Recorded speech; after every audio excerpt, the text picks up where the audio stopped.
La révolution et le réveil de l'Évangile.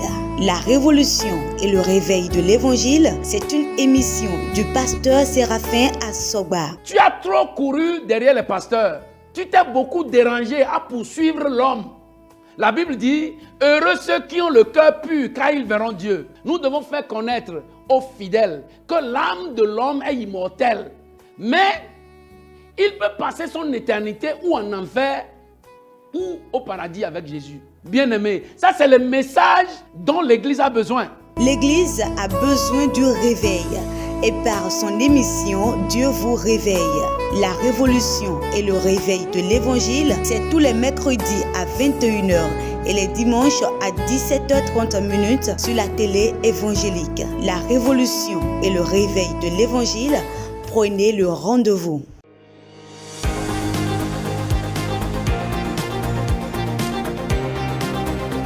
Bien-aimé, tu es béni. Bienvenue encore une fois sur cette émission, la révolution et le réveil de l'Évangile. C'est toujours un plaisir pour moi de savoir que nous sommes encore plus nombreux à suivre cette émission. Et aujourd'hui, le thème que nous avons devant nous, c'est le message de l'Église. Le message de l'Église. Dans Luc chapitre 10, du verset 1, la Bible dit,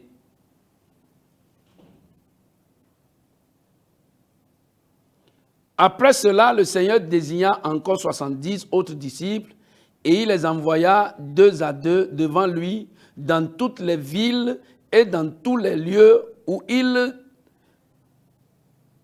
lui-même devait aller. Il leur dit, la moisson est grande, mais il y a peu d'ouvriers. Priez donc le maître de la moisson d'envoyer des ouvriers dans sa moisson. Partez, voici, je vous envoie comme des brebis au milieu des loups. Dans quelque maison que vous entrez, dites d'abord que la paix soit sur cette maison. Et s'il s'y trouve là un enfant de paix, votre paix reposera sur lui. Sinon, elle reviendra à vous. Demeurez dans cette maison-là, mangeant et buvant ce qu'on vous donnera, car l'ouvrier mérite son salaire. N'allez pas de maison en maison. Dans quelque ville que vous entrez et où l'on vous recevra, mangez ce qui vous sera présenté. Guérissez les malades qui s'y trouveront et dites-leur, le royaume de Dieu s'est approché de vous. Et dites-leur, le royaume de Dieu s'est approché de vous. Bien-aimé, notre objectif, c'est de découvrir le seul message recommandé à l'Église. Le seul message que Dieu, le Maître Jésus, a recommandé à tous les moissonneurs. Tout ce qu'il a envoyé dans la moisson, le message qu'il leur a recommandé. Et pour aller un peu plus loin, dans Actes des Apôtres, le livre des Actes des Apôtres, au chapitre 20, je lis à partir du verset 24. La Bible dit, « Mais je ne fais pas moi-même aucun cas de ma vie, comme si elle m'était précieuse, pourvu que j'accomplisse ma course avec joie et le ministère que j'ai reçu du Seigneur Jésus, d'annoncer la bonne nouvelle de la grâce de Dieu. Et maintenant, voici, je sais que vous ne verrez plus mon visage, vous tous au milieu desquels j'ai passé en prêchant le royaume de Dieu. »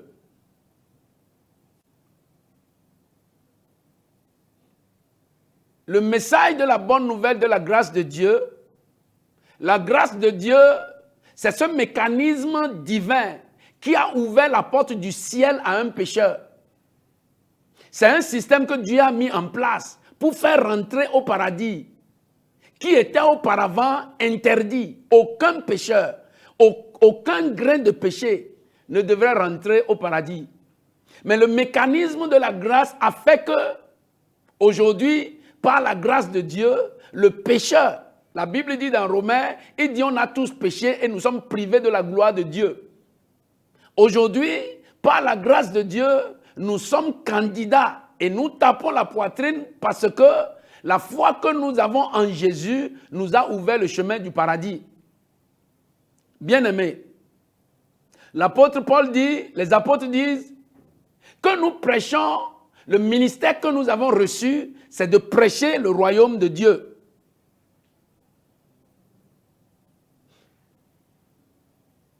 Et pour nous rafraîchir un peu la mémoire, je vais dire que la naissance de Jésus a marqué l'arrêt de l'évolution du monde dans le péché. La naissance de Jésus a marqué l'arrêt de l'évolution du monde dans le péché. Le monde avait pris une pente, vraiment. Si Jésus ne venait pas, si Jésus n'était pas né, l'ange a dit à Joseph, il dit que c'est lui qui sauvera son peuple de ses péchés. La naissance de Jésus a mis fin à cette course effrénée du monde dans le péché. La mort de Jésus a inauguré le temps de la grâce de Dieu. La mort de Jésus a inauguré le temps de la grâce de Dieu. Et au troisième point, la résurrection de Jésus a déclenché le processus du retour de Jésus. La résurrection de Jésus a déclenché le processus du retour de Jésus, de l'établissement du royaume de Dieu et a ouvert la voie du paradis. L'Église, c'est le seul moyen que Dieu a mis en place sur la terre aujourd'hui pour faire passer les hommes, pour faire passer l'humanité de cette terre vers le paradis. La mission de l'Église, le message que Dieu a donné à l'Église, bien aimé, et Jésus a su bien le dire. Il a dit, ce qui s'est passé au temps de Noé sera le même. Noé a prêché le déluge pendant plus de 120 ans. En même temps, les gens ne lui faisaient pas attention. Ils se mariaient, buvaient, dansaient, et le seul message de Noé, jour et nuit, ce que je suis en train de construire, l'arche que je suis en train de construire là, Dieu va amener une grande pluie qui va dévaster toute la terre. C'est pour qu'on puisse se cacher dans l'arche là que Dieu m'a donné la révélation de ce qu'il veut faire. Venez, on va se repentez-vous, joignez-moi et on va se cacher dans un sous-là. On riait de lui, on se moquait de lui, jusqu'au jour où la pluie a commencé. Wow. Il y avait seulement 8 personnes qui sont sauvées. Les animaux étaient sauvés. Les animaux étaient plus obéissants que les hommes. Et Jésus a dit, c'est de la même manière que ça se passera maintenant. C'est pourquoi il a donné la responsabilité à l'Église pour aller réveiller les gens, pour aller sensibiliser les gens, pour aller préparer les gens, pour aller évangéliser, pour leur dire que Jésus est déjà venu et l'évolution du monde dans tous les sens. Le monde veut prospérer, le monde veut grandir, ça n'arrivera plus jamais. C'est Jésus qui veut venir. Le seul plus grand événement que le monde est en train de préparer aujourd'hui, le seul plus grand événement que le ciel est mobilisé derrière, c'est le retour imminent de Jésus pour l'établissement du royaume de Dieu. Bien-aimé, ne te trompe pas et que personne ne te trompe. Les messages de motivation, de prospérité, d'élévation, le géant qui dort en toi, les 3 pas dans l'excellence, c'est possible, mais prêchez ça dans les séminaires. Dans les salles de conférence, à l'église, l'église a un message. Jésus est en train de revenir. Jésus s'en fout de vos gratte-ciel. Jésus s'en fout des bateaux. Il s'en fout des avions. Il est en train de revenir. Le péché du monde a atteint un niveau devant Dieu où Dieu ne veut plus ajouter à ça. Il a arrêté ça. Il dit, je vais finir avec ça. Je ne vais plus terminer avec le monde comme je l'ai fait avec le déluge. Je ne ferai plus la même chose avec Sodome et Gomorrhe. Maintenant, je vais mettre les justes à part et je vais mettre les faux à part. Les brebis seront à part et les boucs seront à part.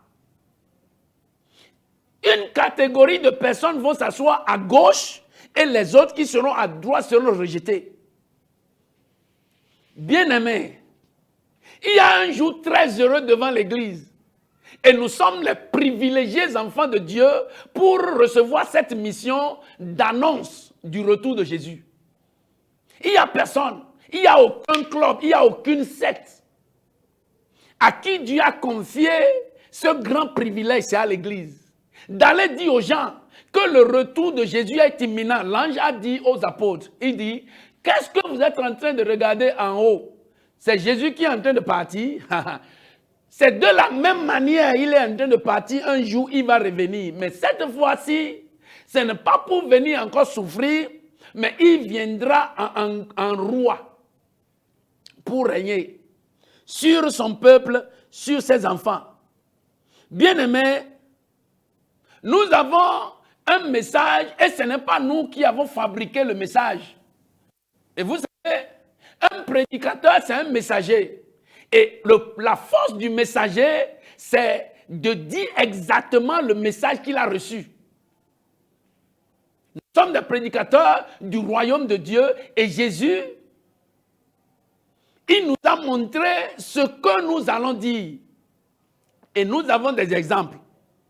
Si nous commençons par Jean-Baptiste, ce grand premier, il dit qu'il est la voix qui crie dans le désert. Préparez le chemin du roi. Aplanissez ses sentiers. Il a mangé le miel, les sauterelles. Il a trouvé une peau pour s'habiller. Parce que sa mission n'était pas de porter les vestes, n'était pas de venir porter. S'il voulait, il pouvait. Au temps de Jean-Baptiste, il y avait des riches. Mais sa mission, c'est ce que sa mission demandait. La vie que sa mission lui imposait, c'est ça qu'il a vécu. Et il a eu le résultat. La Bible dit, dans Matthieu chapitre 3, si je lis à partir du verset 23,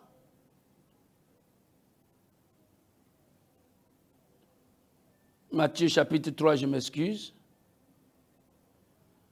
Matthieu chapitre 3. Wow. Matthieu chapitre 3, je lis à partir du verset 1. Merci. La Bible dit, en ce temps-là parut Jean-Baptiste prêchant dans le désert de Judée. Il disait, repentez-vous car le royaume des cieux est proche. Jean est celui qui avait été annoncé par Ésaïe le prophète lorsqu'il dit, c'est ici la voix de celui qui crie dans le désert, préparez le chemin du Seigneur, aplanissez ses sentiers. Jean était dans le désert et c'est ce qu'il disait. Les pharisiens, les publicains, les soldats, toutes les couches de la société allaient le voir dans le désert pour s'enquérir de ce qu'il disait, pour savoir ce qu'il disait. Et il leur disait, repentez-vous, convertissez-vous, le royaume de Dieu est proche. C'est ce qu'il prêchait parce que dans un monde de péché où nous sommes aujourd'hui, où le péché est en train de galoper tous les jours, bien aimé, le seul message de l'Église, c'est comment les gens vont freiner, revenir de leur péché. Nous sommes dans un monde aujourd'hui où le péché a atteint le sommet. Le message des ministres, le message des missionnaires, le mandat que nous avons reçu du ciel, c'est de prêcher la repentance, la sanctification, la conversion, la purification, le bon caractère chrétien. Parce que ce sont ces choses-là. La prospérité n'a aucune place dans le royaume de Dieu. Le géant qui dort en toi, si le géant veut, il peut même mourir. Tu n'as pas besoin de ça.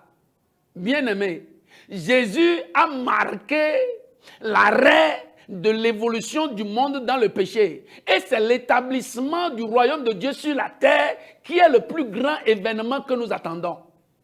Il n'y a plus rien. Et Jésus a dit, un jour va venir où il n'y aura plus ici une pierre sur une pierre qui restera debout. Tout sera cassé parce que le royaume de Dieu vient. Que cette terre sera pliée, que le ciel sera déroulé. Et Dieu vient pour établir son royaume. Bien-aimés, c'est des messages de sensibilisation, de préparation, de rassemblement que l'Église doit annoncer pour que les fidèles, quand ils vont aller dans leurs courses, ils vont aller dans leur marché, dans leur bureau, dans leurs affaires, et ils reviennent à l'église, ils s'asseyent. Et l'Esprit de Dieu leur parle de leur relation avec Dieu, de leur relation avec leur prochain, pour qu'ils puissent savoir, il y a vraiment un jour qui est en train de venir, pour qu'ils puissent se préparer à attendre ce jour. C'est ce que Jean-Baptiste est venu faire. Et le Seigneur Jésus, lui-même, quand il est venu, il a ouvert la bouche, il a commencé par parler. On a dit, bon, comme c'est lui le maître, comme c'est sur lui que le Saint-Esprit est descendu en forme de colombe, peut-être son message sera différent de ce que Jean-Baptiste a toujours dit ici. Qu'est-ce que Jésus va dire? Dans Marc chapitre 1, à partir du verset 14, la Bible dit, « Après que Jean eut été livré, Jésus alla dans la Galilée, prêchant l'évangile de Dieu.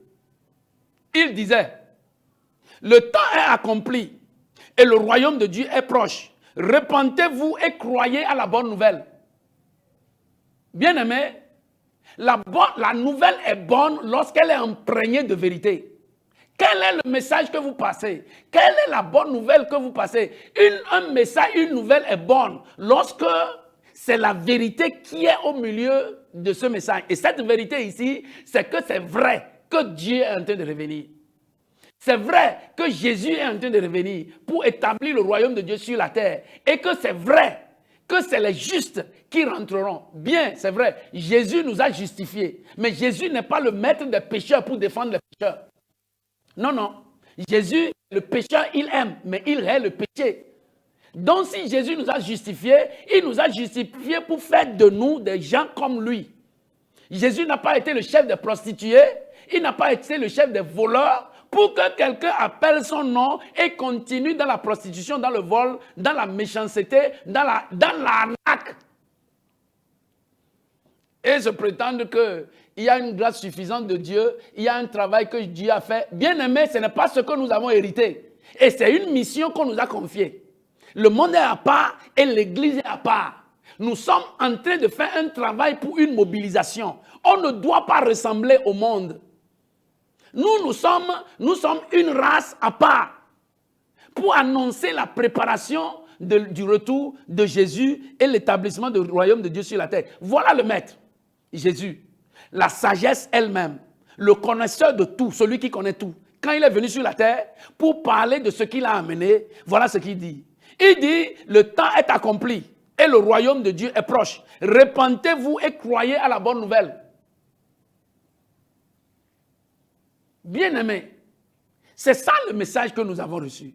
Et quand vous prêchez ça dans l'église, la Bible dit, notre cœur ne brûlait-il pas en nous quand il nous parlait des choses du royaume? C'est la parole, c'est la bonne nouvelle qui fait brûler le cœur à l'intérieur.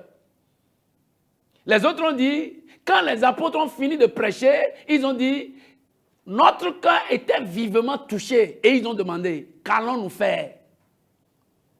Le message qui brûle le cœur, le message qui touche la sensibilité des gens et qui leur fait poser des questions pour se remettre en cause. Si nous allons voir les apôtres, qu'est-ce qu'ils ont dit?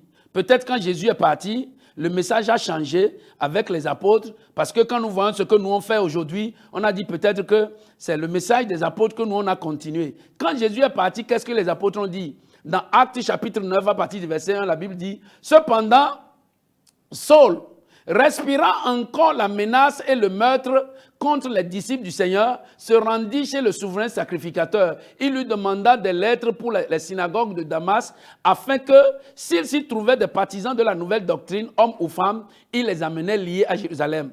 Comme il était en chemin et qu'il s'approchait de Damas, tout à coup une lumière venant du ciel resplendit autour de lui. Il tomba par terre et il entendit une voix qui lui disait « Saul, Saul, pourquoi me persécutes-tu » Il répondit « Qui es-tu, Seigneur ?» Et le Seigneur dit « Je suis Jésus que tu persécutes.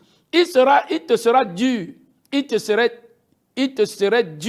de regimber contre les aiguillons. » Tremblant et saisi d'effroi, il dit « Seigneur, que veux-tu que je fasse ?» Et le Seigneur lui dit « Lève-toi. Entre dans la ville et on te dira ce que tu feras. » Les hommes qui l'accompagnaient demeuraient stupéfaits et entendaient bien la voix, mais ils ne voyaient personne.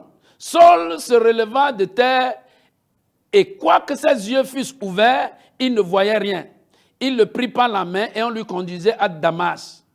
Il restait 3 jours sans voir et il ne mangea ni ne but. Or, il y avait à Damas un disciple nommé Ananias. Le Seigneur lui dit dans une vision, « Ananias ». Il répondit, « Me voici ». Et le Seigneur dit, « Lève-toi, va dans la rue qu'on appelle la droite et cherche dans la maison de Judas nommé Saul de Tarse. » Car il prie.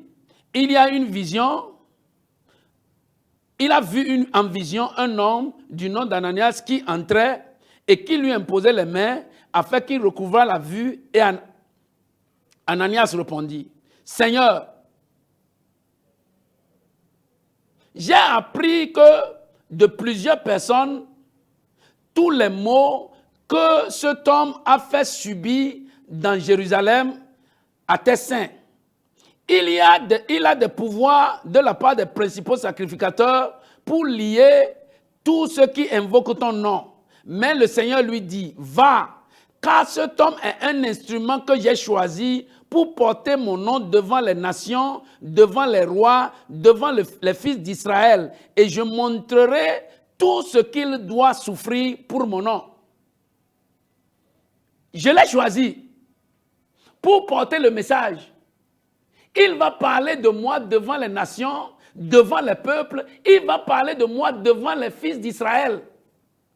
C'est à cause de moi, c'est pour mon message que je l'ai sacrifié. Je l'ai pris pour faire le travail.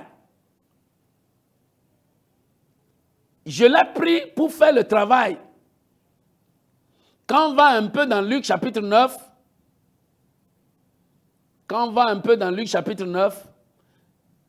je lis le verset 3. La Bible dit, le verset 2, il les envoya prêcher le royaume de Dieu et guérir les malades. Il les envoya prêcher le royaume de Dieu et guérir les malades. Pourquoi? Jésus n'était pas sûr de ce que les disciples iraient dire. C'est pourquoi il leur a donné la conduite à suivre, le message à donner. Il leur envoya prêcher le royaume de Dieu. Bien-aimé, si tu prêches le royaume de Dieu, tu connais le royaume de Dieu, tu es candidat du royaume de Dieu, tu verras que les messages que nous prêchons aujourd'hui ne font pas partie de ce royaume. Parce que ce n'est pas, Dieu ne nous a pas envoyés pour lui bâtir un royaume. Non, non. Dieu nous a envoyés préparer des gens qui seront citoyens de son royaume. Ça, c'est ce que nous devons comprendre. Le message de l'Église, Dieu ne nous a pas envoyés pour l'aider à bâtir un royaume. Non, non. Jésus nous a envoyés rassembler les candidats qui vont être citoyens dans le royaume déjà bâti qui viendra s'établir sur la terre. C'est ça, les apôtres ont dit. Les disciples, on a vu aussi dans Luc chapitre 10, Jésus les a envoyés 2 à 2 et il leur a dit, prêchez le royaume de Dieu. Si nous continuons, vous allez voir les églises des païens, les Corinthe, les Antioches, les Grecs, quand les apôtres ont commencé par travailler, ils sont allés dans les villes des païens avec le même message. Ils n'ont pas prêché autre chose aux païens. Ils ont prêché aux païens le royaume de Dieu parmi les païens. Et c'est ce que les églises païennes aussi ont hérité. Comme Pierre prononçait encore ces mots, le Saint-Esprit descendit sur tous ceux qui écoutaient la parole. Tous les fidèles circoncis qui étaient venus avec Pierre furent étonnés de ce que le don du Saint-Esprit était aussi répandu sur les païens, car ils les attendaient parler en langue et glorifier Dieu. Parler en langue et ils glorifiaient Dieu. Bien-aimés, la gloire de Dieu c'est la prédication de son royaume sur la terre. Dieu est glorifié lorsque vous parlez de lui dans toutes les assemblées. Quand une prédication dure 1 heure et le nom de Jésus n'est pas mentionné, le ciel n'est pas mentionné, bien aimé, ce n'est pas normal. J'ai dit le plus grand événement que l'humanité attend est le retour de Jésus pour l'établissement du royaume de Dieu et son règne. L'Église est donc en mission. L'Église est en mission d'évangélisation, de réveil, d'information, de sensibilisation, de préparation et de rassemblement. De grands rassemblements. Quand les gens vont se rassembler, bien aimé, ne te fais pas passer pour un grand orateur qui connaît le nombre de jours que le monde a déjà existé, le nom de toutes les femmes de Salomon, le nom des anges de Dieu. Bien, va prêcher l'évangile, va prêcher le retour du royaume de Dieu. Laisse les détails. Dieu, lui, connaît plus que toi. Le grand connaisseur, c'est Dieu. Il a jugé bon que le monde s'arrête maintenant et qu'il reconstruise son monde. C'est lui qui a choisi. Ne l'aidons pas. Et finalement, la Bible dit, dans Marc chapitre 16, le verset 15, il dit, puis il leur dit, allez par tout le monde et prêchez la bonne nouvelle à toute la création. Allez par tout le monde et prêchez la bonne nouvelle à toute la création. Celui qui croira et qui sera baptisé sera sauvé, mais celui qui ne croira pas sera condamné. Bien-aimé, je crois que tu crois. Tu crois à Jésus, tu crois à sa naissance, à sa souffrance, à sa mort, à sa résurrection. Tu crois à son retour imminent pour l'établissement du royaume de Dieu. Tu es candidat. Félicitations. Tu fais partie de cette église universelle qui jouira de tout le bonheur avec son Créateur. Tu es béni. Et peut-être je vais prier avec toi. Tu as écouté la parole, ton cœur a été touché et tu dis, pasteur, je vais faire comment? Dieu est le Dieu de la solution, il est le Dieu des réponses. Tu pries avec moi, dis Seigneur Jésus, je sais que je suis pécheur et je ne peux pas m'aider moi-même. Je sais que je suis pécheur et je ne peux pas m'aider moi-même. Seigneur Jésus, pardonne-moi mes péchés, oublie mes fautes. Je me recommande à toi. Aujourd'hui, je t'accepte comme mon Seigneur et mon Sauveur personnel. Écris mon nom dans ton livre de vie. Compte-moi parmi tes enfants. À partir d'aujourd'hui, je te servirai, je ferai ta volonté et je te suivrai pour le reste de mes jours. Au nom puissant de Jésus. Amen. Bien-aimé, tu es béni. Tu es béni et tu es béni. Le Seigneur sera avec toi et tu n'échoueras plus jamais. Au nom puissant de Jésus. Amen.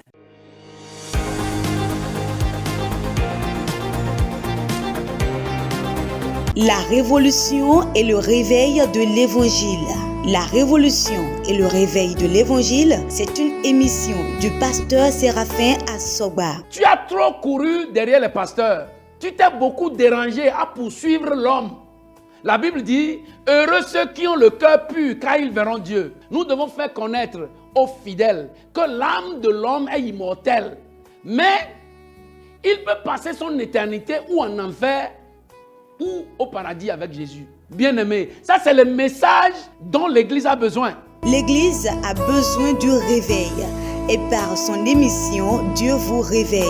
La révolution et le réveil de l'Évangile, c'est tous les mercredis à 21h et les dimanches à 17h30 sur la télé évangélique. La révolution et le réveil de l'Évangile, prenez le rendez-vous.